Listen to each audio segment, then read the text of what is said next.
The What to Read Next podcast helps you build a TBR of future favorite books. In each episode, Lori and Maine interviews authors and book influencers to recommend books they loved for you to pick up today. If you're an avid reader, always looking for your next great read, then the show's for you. Hi, Kathleen. Welcome to What to Read Next podcast. Thank you so much for having me. I'm so excited to be here. So happy to have you here. Tell us a little bit about yourself. Well, I'm a mom and a teacher and a writer, and I live in Minneapolis. I'm entering middle age, and I have 2 teenage sons, 3 dogs. I teach high school English, and I'm publishing my 3rd novel this spring. So let's chat about your 3rd novel because I love it's about friendships, it's about Olympics, it's about hockey, and it has a lot of different things. So tell us all about it. Well, my 3rd book is called Home or Away, and it's about 2 women who were both on the cusp of making the 2002 Olympic hockey team. And one of them, Susie, makes the team, and the other one, Lee, does not. And this is kind of the end of their friendship in 2002, and Lee leaves the sport forever, including all her secrets and things that she did to make the team behind her, until 20 years later, her son, who's in 4th grade, wants a shot at being great at hockey. And so the family moves back to Minneapolis, and she has to reunite with all of her old hockey connections and face the choices she made in the past. And drama ensues. That's right. Awesome. So talk to us about your journey to publishing. What was it like for you? Yeah, that's such a good question. I started writing, I've always sort of thought of myself as a writer, but I started writing for real, like to see if I could finish a novel when my younger son was in 1st grade. Mm-hmm. He is now in 8th grade. And you know how if you have children or listeners who have children might realize, like, once your kids get to be like maybe 6 or 7, I feel like you have more time for yourself, like more hobbies can come back into your life. So I had decided the year before I started writing that I would really start reading again, like for myself. Mm-hmm. And I set a goal to read 52 books a year that year. And it was such a good resolution and helped me spend my time in ways that I was excited about. Mm-hmm. And so the following year, I set a goal to just try to write a book. Mm-hmm. So I spent a year on a book that wasn't very good. And at the end of that year, I threw that draft away and started what became my first novel, which was Minor Dramas and Other Catastrophes. And it was based on an experience in my school, my own kid trying out for the school play and kind of thinking about what might happen there. None of it is true, but that was the inspiration. And then I just kind of took the next step and the next step. And in my publishing journey, I was really aided by the Varsity Blues scandal. The college admissions scandal was raging when my first novel was on submission with editors, and it's about helicopter parenting. And so that was a topic that people were really interested in. And my first novel got bought, and now 3 years later, here we are. I love this. And so how is it like to write under contract? Like, is it different from writing before, where it's like you didn't have a contract, you didn't have timelines and deadlines, and now you do? So yeah, it's really different. I feel really fortunate to be under contract still at this phase, but it is different, and in a couple of ways. Like when Berkeley, my publisher, bought my first book, they said, okay, and we'd like to publish your second novel like a year after the first, so you have a year to write it. And I was like, wait, what? I don't even have an idea for it. So like just moving the timeline up, I ended up taking a full year off of teaching to work on that second book. And I don't think I could have finished it if I hadn't done that. But I also discovered during that year that I really like teaching, and that teaching is actually very good for my creative process. So back in the classroom on a part-time basis now, and I'm hoping to stay that way. The other big difference with writing under contract is that you have to write what your publisher wants to publish. So it's not like I can just say like, oh, now I'm going to write like a horror story about blah, blah, blah. Like I have to pitch my idea, and my idea has to be accepted.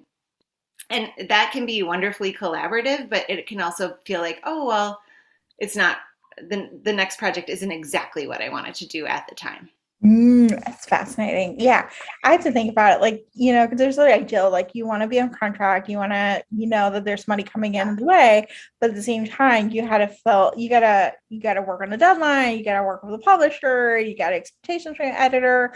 Like, there's all these marketing expectations, and like, that takes Yeah. into account that it's a business of publishing. It That. is a business. And also, like, a lot of it you can't control. Like, I'm used to being a classroom teacher where I'm very experienced in the classroom. I've taught for over 20 years and I know exactly how to do it. I know if it's going well, I get the immediate feedback from the students. If it's not going well, I pretty much know exactly what to fix. And at least with, if not immediately, then within like a day or two. So writing is really different than that. Like you're alone, you're working hard on an idea. You don't know how it's going. You don't get any immediate feedback, and then you can't really control how the world receives it. So be challenging. That's one reason I like to have the balance. I like the balance too. I like the fact that you have like a little bit of both, So what kind of books do you gravitate? Like when you read 52 books, like what kind of books did you end up reading? What type of books? I read really widely. I like almost every genre. In the beginning, I think I started that 52 books a year thing in 2014. And in the beginning, I was teaching middle school and I read a lot of like middle grade and YA. Mhm. Read a lot less of that because I'm not teaching that age group right now. But I like pretty much all genres. The only genre I don't read a ton of is historical. Mhm. But one of my critique partners is a historical novelist, so I probably need to get back into that. I don't know why, but that's pretty much the only thing I don't read. Otherwise, I like it. I love this. And what are you currently reading? Right now, I'm reading the Book of Cold Cases by Simone St. James. Mhm. I just got introduced to her on her last book, The Sundown Motel, and I was obsessed with that book. I think I recommended it to like everyone when I first read it. I really like ghosts and ghost stories, and she does such a good job of writing a ghost story. So I'm really enjoying that. I'm also reading Somebody's Daughter by Ashley C. Ford. Mhm. I typically read more than one book at once, and I usually have an audiobook going as well Mhm. because I have a longer commute now. I just finished Will Smith's autobiography on Audible, Mhm. or on I got it on Libro, but on the audio edition, and that was fantastic. He did it himself, and he performed some of his music, and he does like imitations of people's voices. So I thought that was hugely entertaining and also kind of inspiring. I love this. And do you have any other books you recommend our listeners to pick up? Any favorites? Any other standouts you have? So hard to do favorites. Okay, recently I read this book by Stephanie Roble, and I became friends with Stephanie a couple of years ago when we both had our first books published. But I read her first book was great. It was Darling Rose Gold, and it was a big hit. Mhm. But her second book is even better. It's called This Might Hurt, and it's Mhm. about sisters. And one sister kind of joins a cult, and the other sister feels like she needs to rescue her from this cult situation. And then there's some secrets from the past that are coming up. The whole thing, Stephanie Roble is like a read all night kind of writer for me. And I really like to sleep. So that is saying something. My students always typically ask me for like my favorite book ever. Yeah. And that's too hard. But the answer that I give them the most lately is this book by Deb Coletti. It's a YA book called A Heart in a Body in the World. Mhm. It is the most beautiful book. It's about a girl who, and you know at the beginning that something bad has happened to her, but you don't really know what it is. And as part of her trauma response, she basically just leaves the restaurant where she's eating with her family and starts running across the country. She lives in Washington State and she's going to run to Washington, D.C. So she just goes. And her family makes this happen for her. And as she's going, you get more and more information about why she's running. And um, the whole thing was just so moving and beautiful. I need to pick that one up. I love this. Tell us where you can find you online. Oh, well, I'm at Kathleen West Writes on Instagram. That's probably the easiest.